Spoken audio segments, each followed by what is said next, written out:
dans le discours et dans les actes qu'on pose, en espérer, inspirer également, comme nous nous inspirons nous-mêmes de ce qui se fait de bien dans d'autres pays africains. D'accord. Alors, Monsieur le Premier ministre, l'une des questions en débat actuellement au sein de la jeunesse africaine, c'est la question donc du franc CFA. Alors, quel regard vous portez donc sur le franc CFA? Notre position sur le franc CFA a été très constante. Vous savez, j'ai la chance d'être un homme politique qui a écrit des livres. Et ma pensée est dans ces livres-là. Mais ma pensée est exprimée également à travers des émissions, des meetings. Notre position a été toujours constante. L'effort d'intégration d'une sous-région qui passe par des actes forts pour avoir un marché commun, pour avoir des législations tarifaires communes, pour avoir une monnaie commune, c'est un effort salutaire. Nous voulons un espace intégré. Nous voulons une zone. Le seul fait qu'on parle encore de CFA pose problème. Ça, c'est un élément. Mais ça, c'est les aspects les moins importants. C'est symbolique. Après, la monnaie est un instrument, comme je l'ai dit, de politique publique. Le débat qu'on se pose, c'est est-ce que cette monnaie, telle qu'elle se présente aujourd'hui, est adaptée à nos options de développement? De la réponse à cette question doit dépendre l'orientation qu'on va prendre. La monnaie CFA, arrimée à l'euro et à la zone euro, semble être une monnaie trop forte pour nos économies, qui nous restreint à être des pays importateurs qui consomment ce qui est produit ailleurs, mais qui ne nous rend pas très compétitifs quand on veut inverser la tendance. Or, la logique dans nos pays, c'est d'aller vers une politique de substitution des imports. C'est entre autres un des griefs économiques, il y en a beaucoup d'autres, notamment le manque de flexibilité et beaucoup d'autres aspects. À partir de ce moment, c'est de la réponse qu'on apporte à ces considérations techniques qu'on va dépendre de notre décision d'aller dans tel ou tel autre sens. Et nous avions dit, depuis mes écrits, mon livre de 2018, quand je devais être candidat à l'élection présidentielle, jusqu'au programme du président Bassirou Diomaye de 2024, nous sommes restés constants. Nous sommes dans un ensemble qui présente ses avantages, mais qui a des inconvénients. Nous poserons le débat avec nos partenaires pour leur dire que nous devons évoluer. Si une solution est trouvée dans ce cadre-là, tant mieux. Il n'y a aucune raison pour que nous sortions de cette monnaie. Mais si ce n'est pas le cas, nous assumerons notre responsabilité. Et nous sommes toujours dans cette logique. Quand nous sommes arrivés, la BCEAO, qui est l'institution commune, nous a présenté les travaux qu'ils ont faits, qui vont exactement dans le sens de ce que nous avons dit tout à l'heure. Il s'agit maintenant pour les présidents de se retrouver pour valider un certain nombre d'options. Ça, c'est l'aspect politique. Les techniciens ont fait leur travail. Et nous espérons que nous vivons. C'est ça notre position, nous restons constants. Il y a beaucoup d'amalgames qui se font. Oui, c'est eux qui avaient dit qu'ils sortiraient. Un État se gère de manière responsable. Et nous sommes avant tout des panafricanistes. Tout ce qu'on peut faire pour rester dans la cohésion, nous le ferons. Mais si on se rend compte que ça ne va pas dans le bon sens et que ce n'est pas bon pour nous, le panafricanisme a ses limites également. Ça ne peut pas se faire au détriment des intérêts des États. Et à partir de ce moment, nous assumerons toutes nos responsabilités par rapport à cette monnaie. D'accord. Alors, Monsieur le Premier ministre, l'intégration économique en Afrique de l'Est rencontre actuellement des difficultés. La CEDEAO compte actuellement 12 pays, après donc le retrait des pays de l'AES. Comment est-ce que justement vous avez vécu ou vous vivez en tout cas cette rupture entre la CEDEAO et l'AES? Avec beaucoup de regrets. Il faut dire les choses, ne pas être panafricaniste et souhaiter que les ensembles, les fragiles ensembles que nous avions peiné à rassembler éclatent. Je ne pense pas que les pays de l'AES l'aient fait de gaieté de cœur. Je ne pense pas que le reste de la CEDEAO l'ait accepté de gaieté de cœur. Les rassemblements, c'est d'abord les rassemblements des peuples, avant d'être les rassemblements des dirigeants. Et les peuples continueront à être des peuples de la CEDEAO, quoi qu'on veuille. Ce n'est pas parce que 3 pays sont sortis de la CEDEAO qu'on est dans une rupture totale, opaque, et qu'il n'y ait plus de relations commerciales, de relations économiques, de relations sociales même. Parce que de part et d'autre des frontières, c'est souvent les mêmes populations avec les mêmes ethnies qui vivent.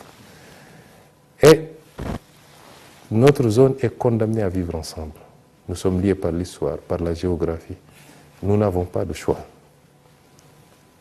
Maintenant, il y a des situations politiques qui se présentent à nous. Des erreurs ont été commises. Il faut dire les choses telles quelles. Je n'ai pas commenté la décision. Lors de sa dernière sortie sur la question, le président Diomaye Faye a appelé à respecter la décision des pays de l'AES. C'est une façon de parler. Qu'on le veuille ou qu'on ne le veuille pas, on le respecte, c'est des États souverains qui prennent leurs décisions.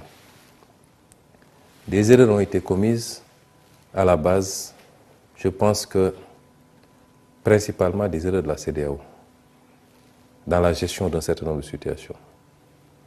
Je l'ai dit quand j'étais opposant, je le redis aujourd'hui. Et je ne dis pas des choses pour plaire au pays de l'AES ou pour plaire à la CEDEAO.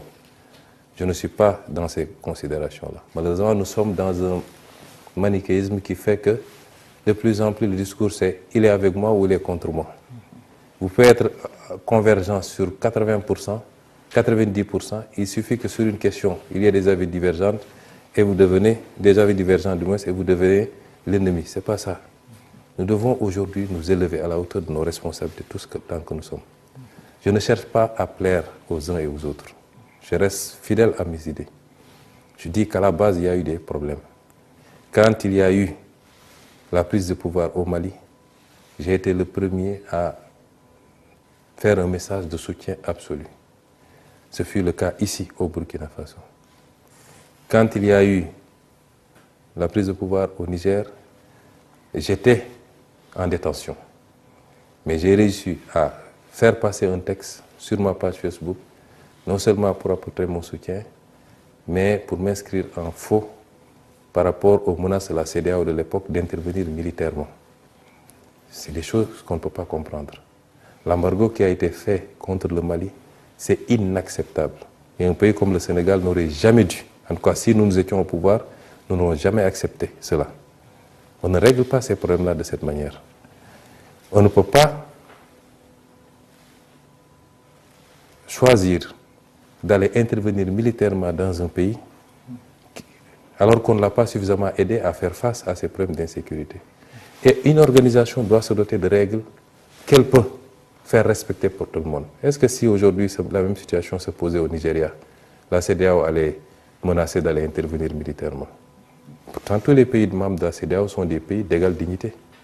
Et beaucoup d'erreurs ont été commises. Et nous l'avons dénoncé, nous, quand on était opposants, et nous continuons à le dénoncer. Mais malgré tout, les problèmes familiaux se règlent en famille.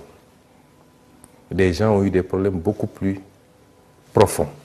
Des gens se sont menés des guerres qui sont devenues des guerres mondiales, avec des dizaines de millions de morts. Et aujourd'hui, ils sont dans les espaces intégrés pour faire face au reste du monde. Et c'est nous, dans ce sens-là, que nous avions dit que notre souhait, c'est que l'espace n'éclate pas. Parce que même si ça a éclaté, nous continuerons à travailler ensemble. Prenez le cas du Burkina et du Sénégal. Nous avons 20 accords de coopération signés et ratifiés. Il y a 23 autres qui sont en cours de discussion. Vous pensez que c'est parce que le Burkina n'est plus dans la CEDEAO que ça va arrêter? Non. Nous allons continuer et même peut-être accroître la coopération. Les espaces sont des espaces politiques, des cadres politiques.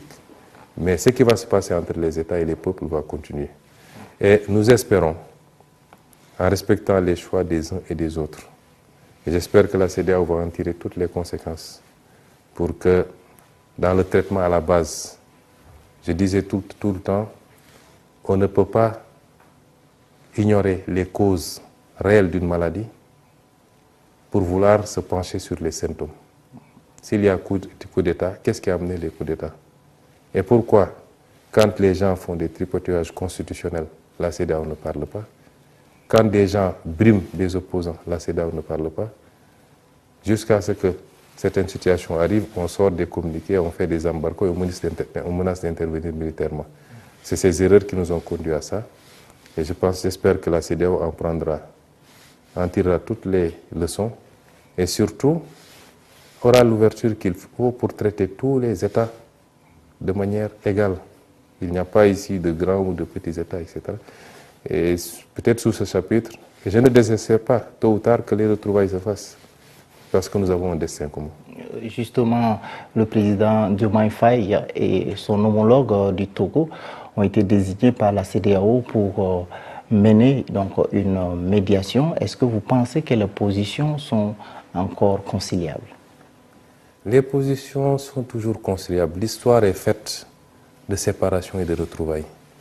De séparation quelquefois très douloureuses, qui ont abouti certainement quelquefois à des guerres et tout, et de retrouvailles. C'est maintenant, c'est dans 10 ans, c'est dans 100 ans, Dieu seul sait.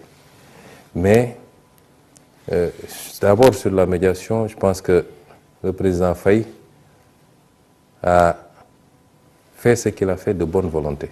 Beaucoup de gens, même dans l'opinion publique, une certaine opinion publique, pas tout le monde, dans les pays frères de l'AES, dès lors que le président Diomaye a été désigné médiateur, ont immédiatement voulu l'associer ou alors lui imputer une responsabilité dans ce qui s'est fait. Je rappelle que tout ça ne nous avait pas trouvé, nous, au pouvoir.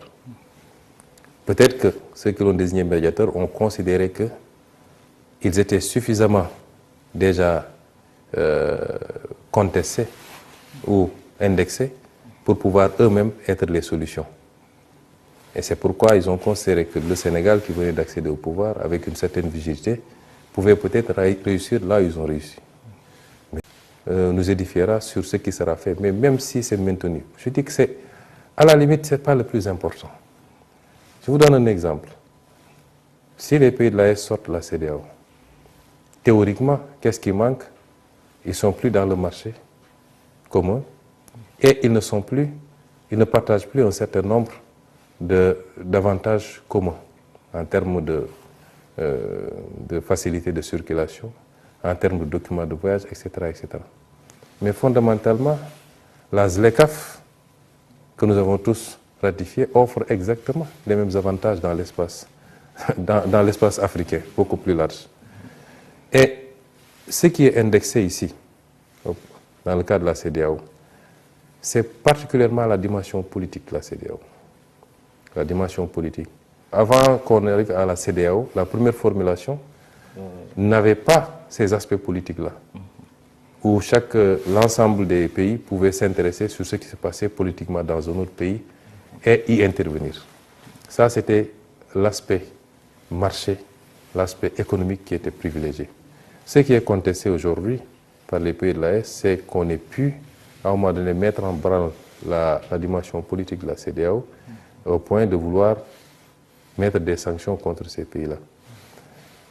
Je pense que l'évolution naturelle des choses va nous édifier, mais je ne vois pas d'impact